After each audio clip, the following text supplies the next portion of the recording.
Daniel Harper had worked at Eastbrook Airfield for 11 years, and in all those years, not a single helicopter had failed to take off. Not a single engine had gone silent mid-rotation.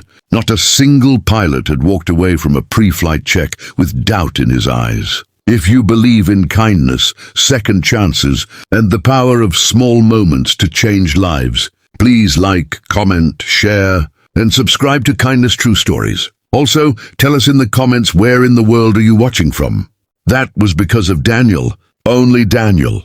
He was the kind of man who arrived before sunrise, long before the administrative staff had even had their morning coffee, and he stayed long after the last flight of the day had landed. His hands were always stained with grease, his boots always worn at the toes, and his uniform always carrying the honest smell of hard work. He never complained. He never asked for a raise in the last 3 years. He never once said, "I deserve more than this." He just worked. Every single day, he worked like the lives of others depended on it, because they did. And when he drove home each evening to his small house on Maple Creek Road, his 9-year-old daughter, Emma, would run to the door and hug him around the waist. And for Daniel, that was the only applause he ever needed. Emma's mother had left when Emma was just 2 years old. No goodbye, no explanation, just an empty closet and a note on the kitchen counter that said, "I'm sorry." So Daniel raised Emma alone, packed her lunch every morning, attended every school play, helped with every science project, braided her hair on the days he had enough time, and still showed up to work before the sun did. He was not looking for sympathy. He was not carrying his struggles like a badge. He was just a man doing what needed to be done, quietly and completely.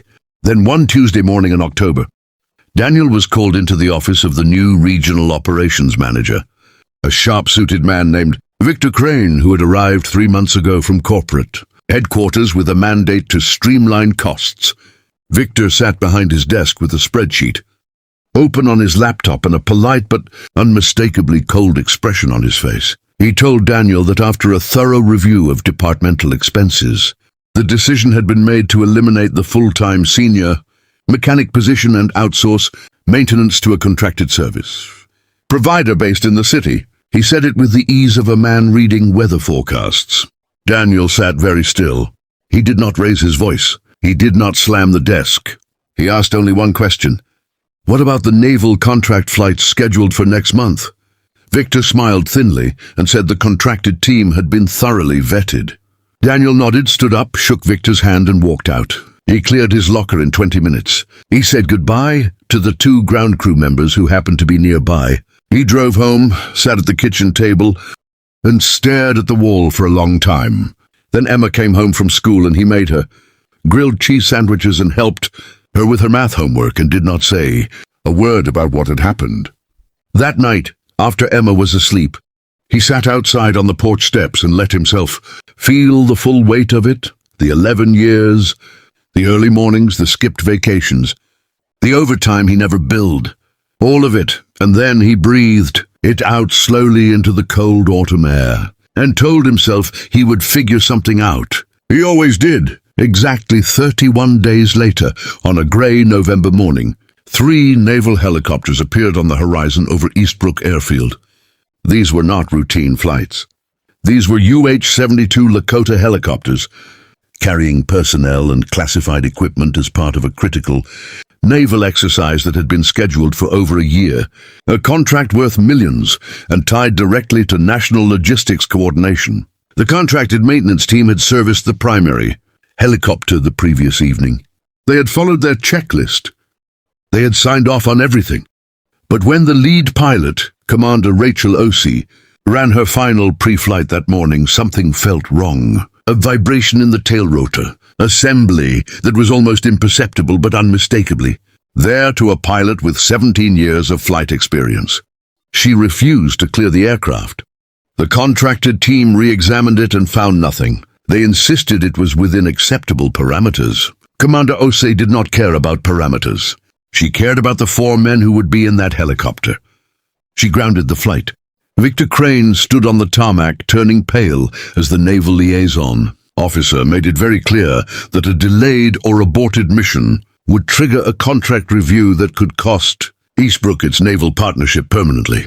The contracted team huddled, argued, consulted manuals on their tablets. An hour passed. Nothing was resolved. It was a junior ground crew member named Marcus who finally said it out loud. He said, "We need Daniel Harper." Victor looked at him. Marcus said it again, clearly and without hesitation. "There is one person in the state who knows these aircraft well enough to diagnose what the commander is feeling in that airframe, and you fired him 5 weeks ago." The silence that followed was the loudest thing Victor Crane had ever heard. They found Daniel's number in the old HR files. Victor made the call himself.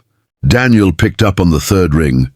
Victor explained the situation quickly, his voice stripped of all the corporate smoothness it usually carried. There was a pause on the line, then Daniel said, "I'll be there in 20 minutes." He was there in 17. He arrived in his old work jacket, the one with the airfield logo that he had kept out of habit, and he walked directly to the helicopter, without speaking to anyone except Commander Osei, who shook his hand and described what she had felt during the rotation. Daniel crouched beneath the tail rotor assembly and was quiet for 4 minutes. Then he stood up and asked for 2 specific tools and a flashlight. Marcus had them ready in 60 seconds. Daniel worked in silence for the next 40 minutes. What he found was a micro-fracture in a secondary coupling joint, nearly invisible to the eye, detectable only through tactile inspection by someone who had spent years learning the particular language of these machines. The contracted team had missed it entirely. It was the kind of failure that might not have shown itself for another 2 flights, or it might have shown itself catastrophically at 2,000 feet. Daniel repaired it. He inspected the other 2 aircraft as well, found minor issues in one, corrected them, and then stepped back and told Commander Osei she could fly. She looked at him for a moment and said, "I trust your hands more than any document I've ever been given." The 3 helicopters lifted off cleanly into the grey November sky. On the tarmac, Victor Crane stood quietly for a long moment after they disappeared. Then he walked over to Daniel and offered him his job back. Not the same job, but a newly created position, Senior Chief of Aircraft Integrity, with a salary that finally matched what Daniel had always been worth. Daniel looked at him steadily. He said he would need to think about it. He thought about Emma and her college fund that barely existed. He thought about the mortgage on the house on Maple Creek Road. He thought about 11 years of giving, everything to a place that had let him go with a spreadsheet and a handshake. And then he thought about those 3 helicopters in the sky, and the 4 men inside them who were safe. Because he had answered the phone, he accepted the offer, not because Victor deserved his loyalty, but because the work deserved his hands, and the pilots deserved his knowledge. And some things matter more than pride. When he told Emma that evening, she threw her arms around him and said, "I knew they would call you back, Daddy. I knew it." He held her for a long time and did not say anything because there was nothing that needed to be said. Daniel Harper never needed the world to notice him.